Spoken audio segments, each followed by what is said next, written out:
नमस्ते, मैं भारत डॉक्टर शालिनी जोस, भारत माता कॉलेज के हिंदी विभाग की सहायक आचार्य हूँ।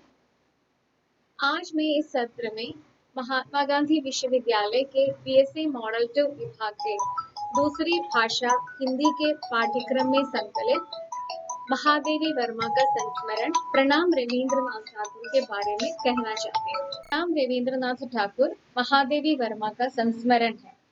हिंदी साहित्य में रेखाचित्र और संस्मरण नामक विधा के उद्भव और विकास में महादेवी वर्मा का योगदान महत्वपूर्ण रहा है।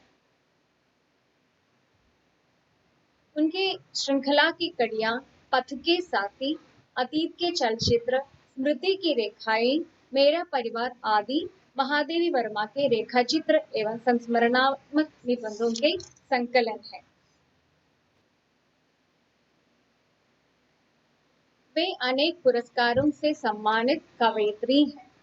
ज्ञानपीठ, भारत भारती, पद्म विभूषण मरणोपरांत उन्हें प्राप्त हुआ, डीलिट, पद्म भूषण और वे उत्तर प्रदेश विधान परिषद की सदस्य रही है और प्रयाग महिला विद्यापीठ की कुलपति।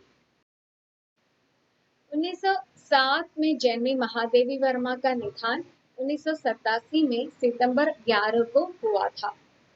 निहार, रेशमी, नीरजा, सांथिकी, दीपशिखा, यामा, सांथनी आदि उनके काव्य संकलन है। अतीत के चलचित्र, स्मृति की रेखाएं, पथ के साथी, श्रृंखला की कड़ियां, मेरा परिवार आदि रेखाचित्र और संस्मरण है। साहित्यकार की आस्था तथा अन्य निबंध, क्षणदा आदि निबंध है। चांद और साहित्यकार आदि पत्रिकाओं का संपादन भी उन्होंने किया है।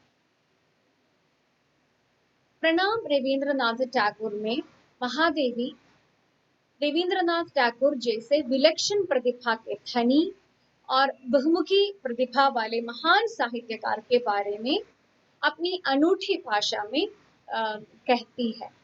महादेवी वर्मा कहती है कि बहुत कम साहित्यकारों में ही व्यक्तित्व और साहित्य का अद्भुत साम्य होता है और रवींद्र ऐसे विरल साहित्यकारों में थे जिनके व्यक्तित्व और कृतित्व में अद्वितीय साम्य दिखता है।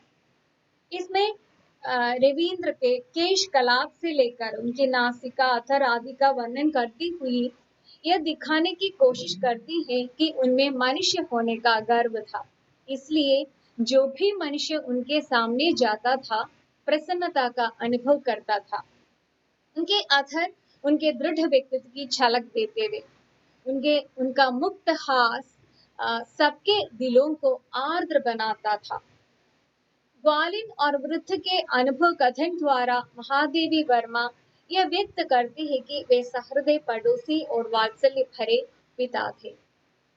महादेवी वर्मा कहती है कि युग के उस महान संदेशवाहक को 3 विभिन्न परिवेशों में उन्होंने देखा है। तो उनसे उत्पन्न अनुभूतियां कोमल प्रभात, प्रखर दोपहरी और कोलाहल में विश्राम का संकेत देती हुई संध्या के समान है। पहले महादेवी वर्मा ने अपने विद्यार्थी जीवन में रवींद्र को देखा था। दूसरी बार जब नौकरी करने लगी थी तब रवींद्रनाथ टैगोर को शांतिनिकेतन में एक शिल्पी के रूप में देखा था और तीसरी बार उन्हें रंगमंच पर सूत्रधार की भूमिका में उपस्थित देखा। शांतिनिकेतन के अर्थ संग्रह में जुड़े उस महान को देखकर महादेवी वर्मा कहती है कि उनके हृदय में विषाद भर आया था। भावना, ज्ञान और कर्म जब एक सम पर मिलते हैं तभी युग प्रवर्तक साहित्यकार प्राप्त होता है। महादेवी वर्मा कहती है कि कवींद्र रवींद्र ऐसे युग प्रवर्तक साहित्यकार थे जिनमें भावना, ज्ञान और कर्म का अद्भुत समन्वय होता है। महादेवी वर्मा कवींद्र रवींद्र को महान साहित्यकार मानते हैं क्योंकि महान साहित्यकार क्षुद्र को विशाल और अशिव को शिव और विरूप को सुंदर बना देता है। तो कवींद्र रवींद्र ऐसे व्यक्ति थे, ऐसे महान साहित्यकार थे जिन्होंने सब असुंदरता को सुंदर बनाया। वे उनमें ऐसे वैदिकी क्षमता दी जो विश्व को अमृत बनाता है। महादेवी वर्मा कहती है कि रवींद्रनाथ टैगोर महान जीवन दृष्टा साहित्यकार थे। वे मानव की महामानवता के वैतालिक थे। वे विश्वास करते रहे कि मानवता की विजय होगी ही।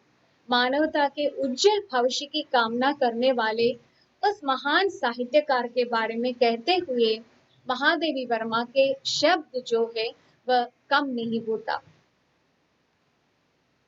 और हमेशा रविंद्र का यही मंत्र रहा कि मानव आत्मा का जय घोष करो। मुझे जन्म तो मिले पर साधारण कोई भी नहीं मिला। मुझे जन्म तो बहुत मिले पर साधारण कोई नहीं मिला। ये महादेवी रविंद्रनाथ टैगोर ने हमेशा साधारण मानव की, लघु मानव की प्रतिष्ठा की है। उन्होंने मानव में कोई ऊंच नीच भेदभाव नहीं दिखा। वे उनकी राय में हर मानव हीरे के समान बहुमूल्य थे।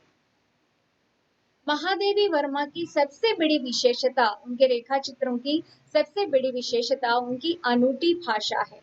कभी कभी ज्वलित होकर सभी बांधों को तोड़ती हुई फिर आर्द्र बनकर बहने वाली नदी है उनकी भाषा। उनकी भाषा का इंद्रजाल इस संस्मरण में हम देखते हैं, जिससे पढ़कर पाठक कवींद्र रवींद्र के आगे सादर नतमस्तक होते हैं। धन्यवाद।